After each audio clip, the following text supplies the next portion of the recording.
Pemirsa, apakah capaian komitmen investasi senilai Rp294 triliun yang dibawa Presiden Prabowo saat lawatan ke luar negeri bakal mampu mendorong perekonomian nasional? Kita bahas bersama narasumber pada sore sudah bergabung. Bersama dari dengan juru bicara Kantor Komunikasi Kepresidenan, Mas Philip Vermonte, dan juga Guru Besar Hubungan Internasional UGM, Ibu Popi Sulistianing Winanti. Selamat sore Bapak Ibu, saya selalu keduanya. Assalamualaikum. Waalaikumsalam. Selamat sore. Baik, sehat-sehat keduanya. Saya mau ke Mbak Popi terlebih dahulu. Untuk kacamata Anda melihatnya seperti apa? Sudah terjalin komitmen investasi sebesar, tidak main-main ya Mbak Popi ya, sebesar 249 T ini. Angkanya fantastis ya, Hmm. sebagai sebuah capaian pemerintahan yang baru saja berjalan, saya kira. Hmm. Tapi begini, Mas, saya kira satu ini adalah angka yang fantastis.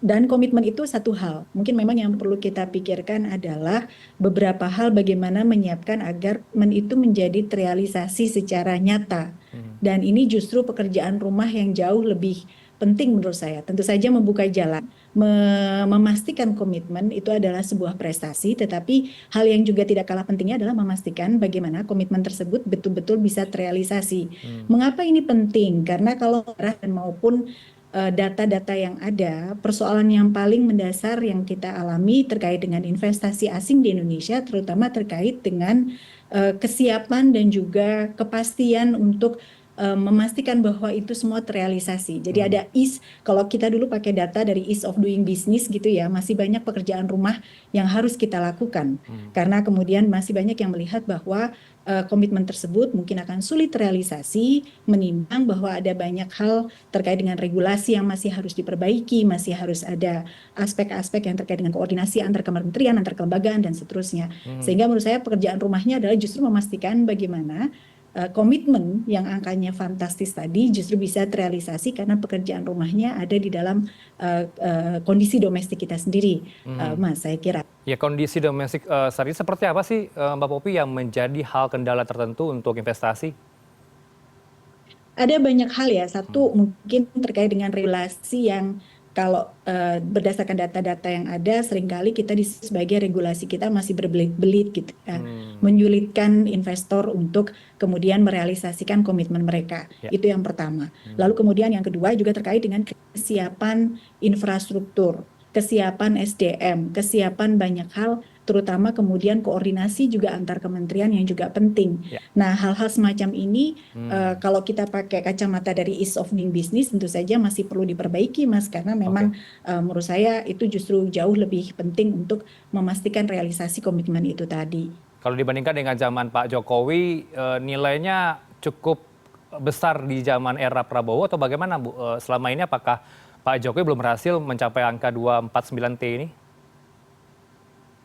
Sebetulnya memang ini ya, kita perlu hati-hati juga Hmm. karena lagi-lagi ini adalah komitmen. Oke. Jadi belum belum realisasinya. Jadi Oke. kalau dari sisi komitmen saya katakan tadi ini fantastis. Tapi kan yang Hmm. harus kita lihat adalah sejauh mana komitmen itu bisa terrealisasi Oke. dan memastikan bahwa komitmen itu terrealisasi Hmm. perlu ada banyak hal yang harus dilakukan terlebih Baik. dahulu begitu, Mas. Jadi kalau Hmm. membandingkan antara komitmen dengan juga realisasi saya kira tidak fair juga gitu karena Oke. kita harus menunggu dulu. Oke, silakan dijawab, Mas Philip, dengan adanya keraguan dari Mbak Pupi tadi untuk realisasi seperti apa nanti di lapangan, karena masih banyak perizinan yang berbelit-belit, kemudian juga tadi dikatakan birokrasi yang masih menjadi penghalangnya, Mas Philip. Ya, terima kasih Mbak Popi. Apa kabar? Semoga sehat-sehat.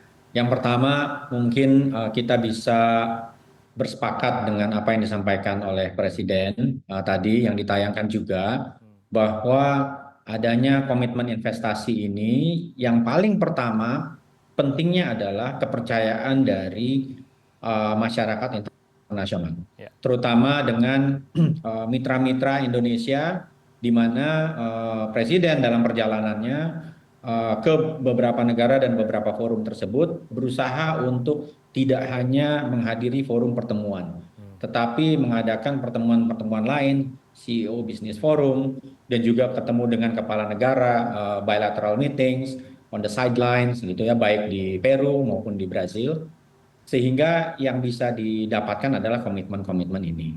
Dan yang kedua, apa yang disampaikan Prof. Popi tadi mungkin adalah pandangan umum masyarakat, tetapi perlu diingat bahwa Pak Presiden baru dilantik tanggal 20 Oktober, kemudian melakukan perjalanan ke luar negeri, sehingga memang tujuan dari perjalanan ini adalah untuk mendapatkan kepercayaan dunia internasional dan memperlihatkan komitmen Indonesia untuk tetap menjadi bagian dari hubungan ekonomi dan melakukan tanggung jawabnya sebagai anggota dari lembaga-lembaga atau forum multilateral tersebut, Oke. G20, G20 maupun APEC. Bahwa ada PR-PR itu adalah pekerjaan rumah bersama. Jadi mungkin di dalamnya termasuk bagaimana seperti disampaikan Mbak Popi tadi, pemerintah memastikan agar kementerian bisa menjalankan dan melakukan follow up dari komitmen-komitmen ini. Tetapi ada peran-peran lain juga yang diperlukan dari masyarakat, mungkin dari sektor swasta, juga mungkin dari media misalnya dan seterusnya. Karena itu memang ini adalah bagian dari pekerjaan besar. Dan ini baik, komitmen ini baik karena terjadi di awal pemerintahan, sehingga mudah-mudahan menjadi agenda bersama bagi semua pihak di tanah air, baik pemerintah maupun non pemerintah, untuk bersama-sama mewujudkan komitmen-komitmen ini untuk mendapatkan hasil untuk kesejahteraan masyarakat Indonesia. Oke, sudah dilakukan belum ya sejauh ini untuk perluasan pasar, kemudian juga menindaklanjuti komitmen ini dengan pengelolaan yang baik? Mas Philip, ini seperti apa nanti tindak lanjutnya? Saya yakin bahwa setelah ini akan ada mungkin rapat kabinet Oke. dan juga mungkin pertemuan-pertemuan koordinasi antar kementerian dan lain-lain untuk memastikan bahwa apa yang dicapai oleh Presiden dalam perjalanannya ke luar negeri kemudian menjadi turun ke bawah ke kementerian teknis agar dia bisa diselenggarakan. Oke. Yang kedua, juga saya kira penting untuk melihat dampak, satu dampak simbolis, dua dampak ekonomi. Komitmen yang besar semacam ini memperlihatkan bahwa dunia internasional percaya bahwa Indonesia akan tetap menjadi negara yang punya komitmen terhadap misalnya keterbukaan terhadap investasi dan juga kepastian hukum dan juga stabilitas yang diperlukan bagi hubungan-hubungan ekonomi yang baik di antar negara. Yang kedua, menurut saya yang dicapai dari perjalanan ini adalah bahwa Presiden memastikan hubungan luar negeri yang dilakukan itu punya hubungan erat dengan kepentingan domestik. Misalnya komitmen-komitmen yang dicapai itu antara lain mencakup soal-soal terkait penanganan kelaparan, kemudian food security, ketahanan pangan, dan juga termasuk di dalamnya mempelajari dan mendapatkan komitmen bantuan untuk menjalankan program makanan bergizi dan lain-lain, sehingga mungkin masyarakat sekarang bisa melihat setiap hubungan luar negeri yang dilakukan ada basisnya untuk kepentingan nasional di dalam negeri. Dalam tahap ini menurut saya kita sudah dalam perjalanan Presiden kemarin sudah mencapai tujuan tersebut. Kemudian kan memang hubungan internasional ini sifatnya jangka panjang, investasi juga sifatnya jangka panjang. Ada persoalan-persoalan struktural yang pasti perlu dilakukan, tetapi ada juga persoalan-persoalan yang bisa segera dilaksanakan.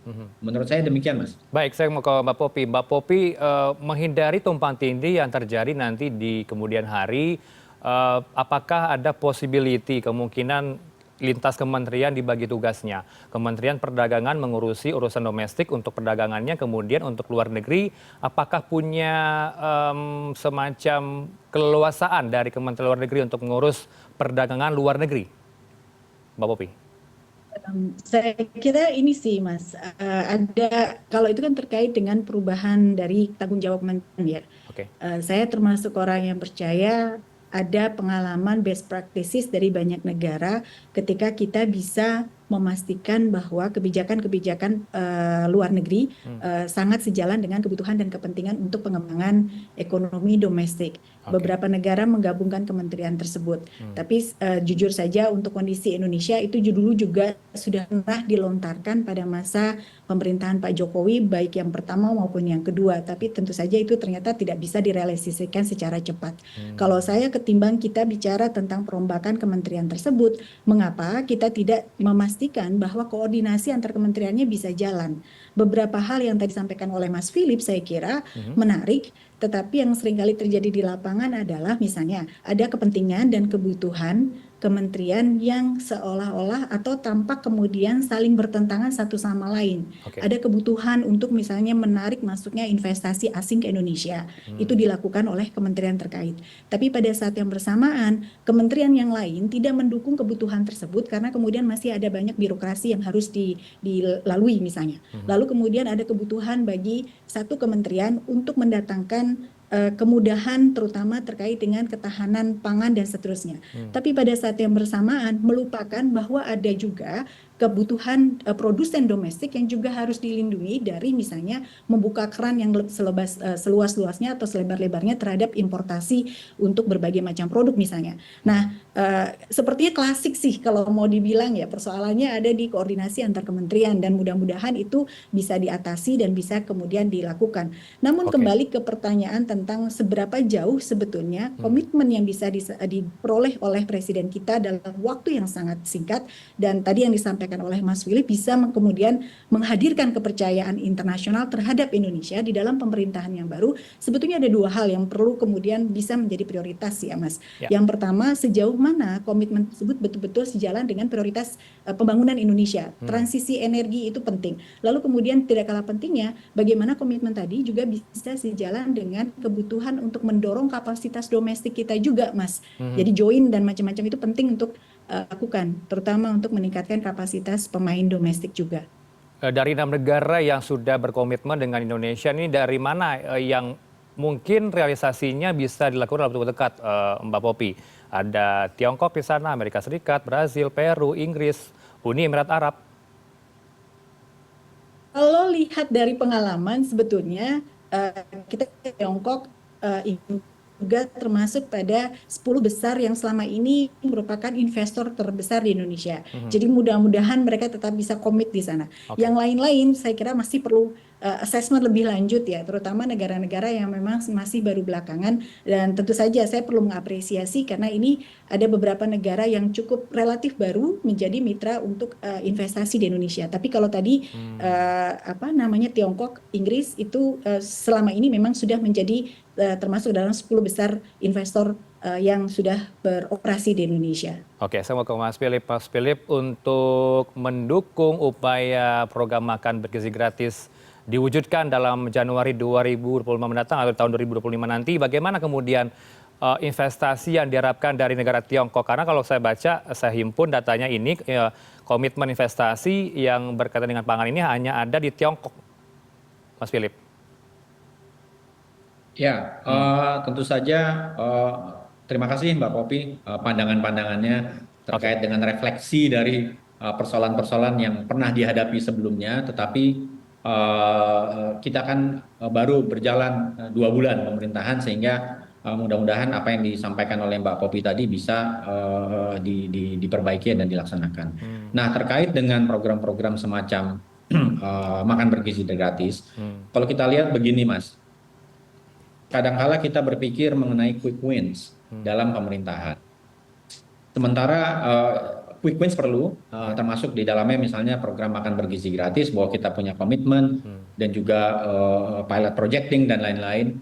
Tetapi kita juga harus sadar bahwa dia adalah sifatnya struktural, jangka panjang. Pengalaman dari negara-negara seperti Cina, Brazil, dan juga negara-negara Eropa terkait dengan program serupa dan juga India, itu adalah program yang sifatnya struktural, kelihatannya dia quick wins, padahal dia akan mentransformasi bagaimana negara menyediakan pangan yang baik bagi masyarakat, dan juga bagaimana infrastruktur pangan, logistik, dan lain-lain dibangun. Sehingga memang seperti sampaikan tadi, dia akan berjalan mulai 2025. walaupun tentu saja kita harus memperhatikan sekali lagi bahwa ini adalah program yang sifatnya struktural dan butuh bantuan dari semua pihak di Indonesia, tidak hanya menjadi tanggung jawab pemerintah. Oke. Mungkin di dalamnya terlibat masyarakat dan juga logistik dan lain-lain. Oke. Dan Cina punya pengalaman. Hmm. Dan kita juga penting untuk mengetahui bahwa ketika Cina menjalankan program ini, mereka juga mendapat bantuan dari lembaga-lembaga internasional semacam UNICEF dan lain-lain. Karena program ini adalah program yang jamak terjadi di berbagai negara, termasuk di negara-negara berkembang seperti Cina waktu itu dan di Indonesia, sehingga dia bukan program yang seharusnya dilihat sebagai sesuatu yang unik punya Indonesia, tetapi bahwa dia pernah dilakukan oleh negara lain dan berhasil. Tentu saja bagi Presiden ini adalah hal yang sangat mungkin dan bisa dilakukan di Indonesia dan sifatnya dampaknya akan jangka panjang. Baik, Mas Philip dan juga Mbak Popi, saya minta juga pendapat keduanya soal tidak hanya berhasil untuk menggayat investasi dari luar negeri, Pak Prabowo juga berhasil untuk mendelegasikan kepemimpinan kepada Wapresnya Gibran di Indonesia selama kunjungan ke luar negeri. Anda melihat bagaimana Mbak Popi dengan keberhasilan ini? Mas Wapres juga tetap bekerja sembari Pak Prabowo juga ke luar negeri? Bukankah itu hal yang wajar ya Oke. kalau pembagian tugas antara presiden dan wapres ya Mas. Jadi menurut saya tentu saja tidak ada yang istimewa dari itu begitu. Oke. Itu sekedar pembagian tugas antara presiden dan wakil presiden. Kalau itu yang mungkin diharapkan. Tapi kalau dari selama kepemimpinan Wapres, Pak Prabowo ke luar negeri, Anda melihatnya bagaimana tata kelola negara? Kunjungan ke luar negeri itu kan ini ya, apa namanya, bagi rutin dari tugas presiden. Dan kalau misalnya memang ketika presiden sedang melakukan kunjungan, wapresnya diminta untuk aktif dan seterusnya, buat saya sesuatu yang wajar. Oke, baik. Patut diapresiasi juga tidak dengan keberhasilan selama Wapres menjabat di sembari Pak Prabowo ke luar negeri, Mbak Popi? Ya karena normal dan karena itu sesuatu hal yang biasa ya dihargai saja kalau menurut saya sih, Mas. Baik, terakhir ke Mas Philip. Mas Philip, kemudian bagaimana nanti dengan rapat kabinet yang akan membahas terkait dengan investasi ini, kapan akan diagendakan dan siapa saja nanti menteri-menteri yang akan hadir untuk membahas lebih lanjut komitmen investasi ini? Kalau itu informasinya belum sampai ke saya, tetapi saya rasa akan segera dilakukan. Kalau boleh saya ikut menambahkan apa yang disampaikan Mbak Popi tadi terkait dengan pembagian tugas antara presiden dengan wakil presiden dan apakah Presiden Prabowo selama di luar negeri tidak mengurusi masalah domestik. Saya kira mungkin tidak demikian juga, karena misalnya ketika dalam perjalanan terjadi bencana di Gunung Lewotobi misalnya, presiden menyelenggarakan rapat darurat, misalnya melalui video untuk memastikan bahwa respons negara terhadap bencana yang terjadi itu bisa dilakukan walaupun presiden sedang berada di luar negeri. Dan saya setuju dengan apa yang disampaikan Prof. Popi tadi, bahwa adalah hal yang wajar dan biasa ketika presiden harus melakukan tugas kenegaraan ke luar negeri karena ada kepentingannya. Lalu pemerintahan dan juga menteri-menteri yang tidak berangkat atau wakil presiden yang tetap bertugas di dalam negeri itu adalah hal yang normal dan sudah seharusnya dilakukan. Oke, terima kasih untuk waktu Anda bersama kami di Newsroom. Kita harapkan komitmen investasi akan benar-benar menjadi komitmen, tidak layu di tengah jalan. Kita harapkan yang terbaik untuk Indonesia. Terima kasih Mas Philip Hermonte, juru bicara Kantor Komunikasi Kepresidenan, dan juga Profesor Popi Eswinanti, Guru Besar Hubungan Internasional dari UGM. Selamat sore. Assalamualaikum. Waalaikumsalam. Terima kasih, Mas. Terima kasih, Mas.